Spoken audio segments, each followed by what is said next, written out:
Let's straighten out a couple of things. When you're going to build a house, you ask for help from somebody who knows how to build houses, or at least somebody with the strength to hold up that board while you nail it in.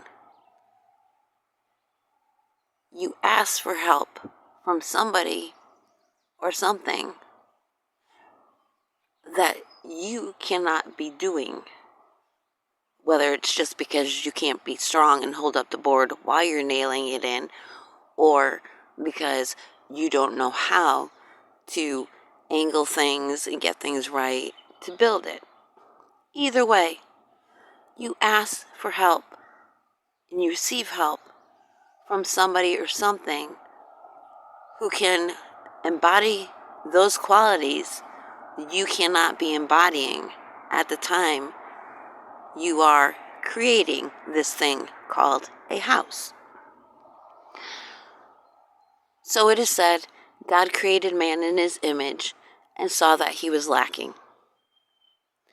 So he created something which God obviously did not perceive as itself, because otherwise it would have been included in this thing called Adam. So God had to recruit help.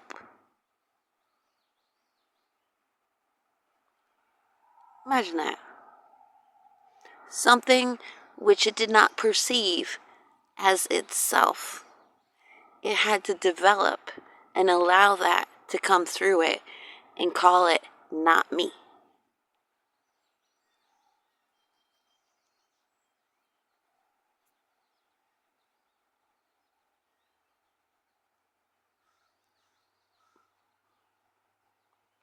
And while we're at it, the original sin could not have been sex, people. God said, go forth, multiply, become many. He commanded them to have sex. Therefore, if there was a sin committed, if there was a lack of cooperation on Eve's part, it was to not have sex. And do you know how we know this is true? That she said no to sex? She didn't start having children until after she was locked out of the garden. Ding!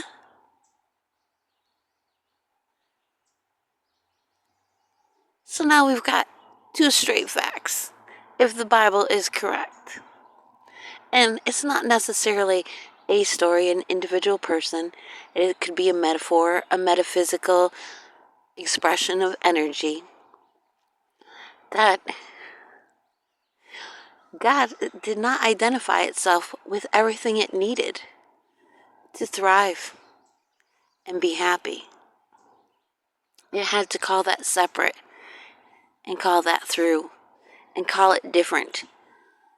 And then when it didn't like the results, when the children chose to be like him, when Eve said no to sex and becoming many, because Adam definitely was not ready. What did that God thing do? It shut the children off from its mother, from the tree of life, from that thing that God could not identify itself with. Because what did God identify itself with? The tree of good and evil. Did he not? He said, you will become like me if you do this. Good and evil, two extremes of the same energy, both toxic. The road to hell is paved with good intentions. And so that is the God that you follow. The God who separates children from their mothers. Gee, I wonder how that feels. Wonder why in the temples the children kept worshiping the goddess, Ishtar, the tree of life, Aser, Isis, the mothers. Right there in his temple, the children always sought out their mother, and they always will. Because And the mother and the feminine is the essence of life. That's how you come into this physical reality, through a mother. Yeah, they put a womb in a man. His physical connections sustained it. With outside interference, he was able to carry a child, perform a C-section, like God did on the earth, manipulating the children that were already there